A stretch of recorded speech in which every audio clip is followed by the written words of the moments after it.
Zelensky ने कहा है कि कुर्स्क में लड़ने पहुंचे उत्तर कोरिया के 3000 से ज्यादा सैनिकों को मार दिया गया है, लेकिन पुतिन को ज्यादा टेंशन देने वाली खबर सामने आई है।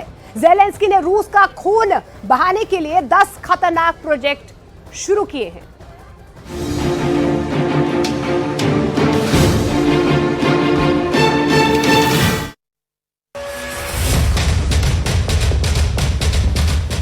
ज़ेलेंस्की पूर्वी यूक्रेन यानी डॉनबास हार चुके हैं।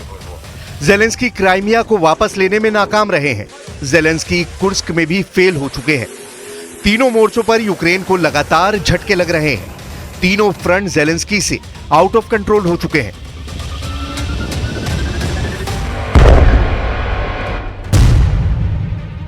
ऐसे में ज़ेलेंस्की ने बना लिया है एक ऐसा वॉर टॉनिक जो यूक्रेन की सेना को हारते हुए मोर्चे पर फिर से जिंदा कर देगा। यह मिसाइल टॉनिक है जो यूक्रेन की फौज के हारते हुए मोर्चे बचा सकता है। इस मिसाइल टॉनिक को लेकर इकोनॉमिस्ट मैगजीन ने यह खबर छापी है और बताया है कि यूक्रेन के सीक्रेट मिसाइल प्रोग्राम में क्या चल रहा है।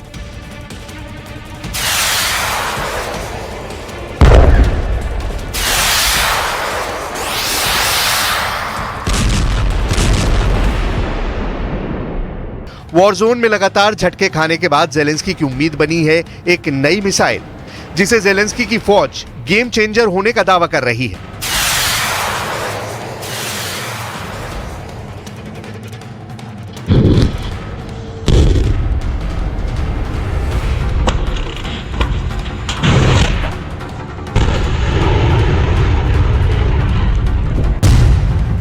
ज़ेलेंस्की ने तैयार कर ली है यूक्रेन की क्रूज मिसाइल। नाम है ट्रैम्बिटा। ट्रैम्बिटा की रेंज 200 किलोमीटर है। ये 400 किलोमीटर प्रति घंटे की रफ्तार से अपने टारगेट पर पहुंचती है। ट्रैम्बिटा पर 25 किलो विस्फोटक फिट किया जा सकता है, यानी रूस के छोटे मोटे अड्डे पूरी तरह तबाह। Лідерам, кожному із наших партнерів, хто сьогодні висловив підтримку Україні. Після чергового ракетного удару, балістика по Києву. Постраждали люди, на жаль, є загиблий, мої співчуття. Пошкоджені будинки, костел Святого Миколая, також є пошкодження в дипломатичних місіях. Усі вони розташовані в одній офісній будівлі. Албанія, Аргентина, Палестина, Північна Македонія, Португалія.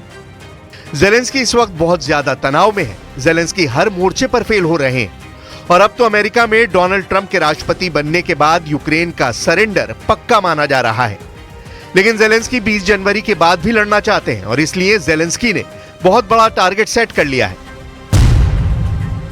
ज़ेलेंस्की ने रूस को हराने के लिए 10 मिसाइल प्रोजेक्ट शुरू कर दिए हैं। यूक्रेन सरेंडर ना करे और युद्ध लंबा चले, इसके लिए ज़ेलेंस्की ने 3000 मिसाइल बनाने की तैयारी कर ली है।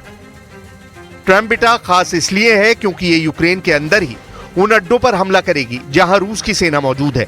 ज़ेलेंस्की ने अब तक नेटो से मिली मिसाइलों और रॉकेटों का इस्तेमाल किया है, लेकिन ट्रैम्बिटा ज़ेलेंस्की के युद्ध वाले एजेंडे को जिंदा रखेगी, इस बात की गारंटी दी जा रही है। इस वक्त दो बातें यूक्रेन युद्ध का भविष्य तय करने वाली हैं। पहले हैं डोनाल्ड ट्रंप, जो 20 जनवरी को अमेरिका के राष्ट्रपति पद की शपथ लेने जा रहे हैं, और दूसरी है पुतिन की ओरेश्निक मिसाइल, जिसे पुतिन ने परमाणु बम का विकल्प बता दिया है। यानी एक तरफ ट्रंप युद्ध से पीछे हटेंगे, यूक्रेन की मदद बंद होगी, और दूसरी तरफ पुतिन की ओरेश्निक मिसाइल यूक्रेन के साथ साथ पूरे यूरोप को तबाह करने की गारंटी बन जाएगा।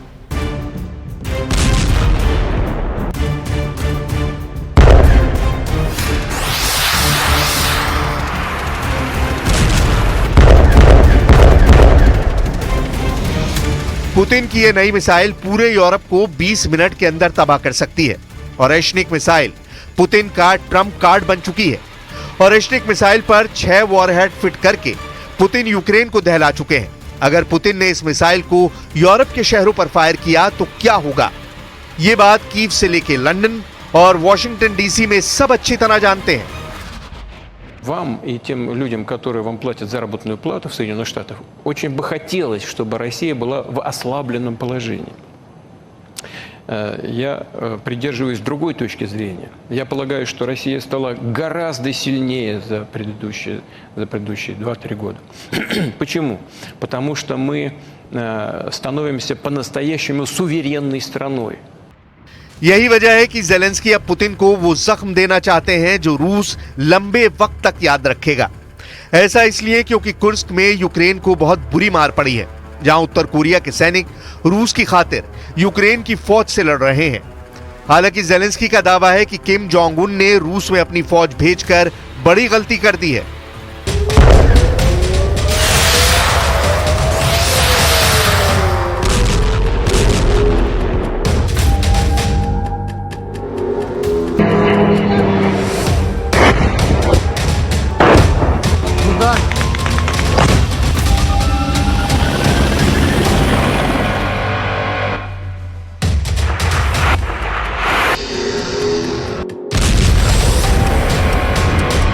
Поранених та вбитих північно-корейських солдатів. Росія їх просто утилізує у штурмах. Чому корейці повинні воювати за Путіна? Жодна нормальна людина на землі не відповість. І, на жаль, світ майже нічого не робить, щоб протидіяти злочинній колаборації Росії та Північної Кореї. अमेरिका और यूक्रेन का दावा है कि उत्तर कोरिया ने 10 से 12 हजार सैनिकों को पुतिन की मदद करने के लिए रूस भेजा है। एक डिवीजन के बराबर इस फोर्स को हराना आसान नहीं होगा, ये बात जेलेंस्की भी जानते हैं। इसलिए वो अब लॉन्ग रेंज ड्रोन और क्रूज मिसाइल से लड़ना चाहते हैं। रूस के कजान में ये ड्रोन अटैक देखिए। 21 दिसंबर को हुए इस हमले ने पुतिन को सोचने पर मजबूर कर दिया है। टेंशन इस बात की है कि यूक्रेन अगर ऐसे ड्रोन और मिसाइल बिना अमेरिका या नेटो की मदद के बनाने लगेगा तो युद्ध कैसे खत्म होगा।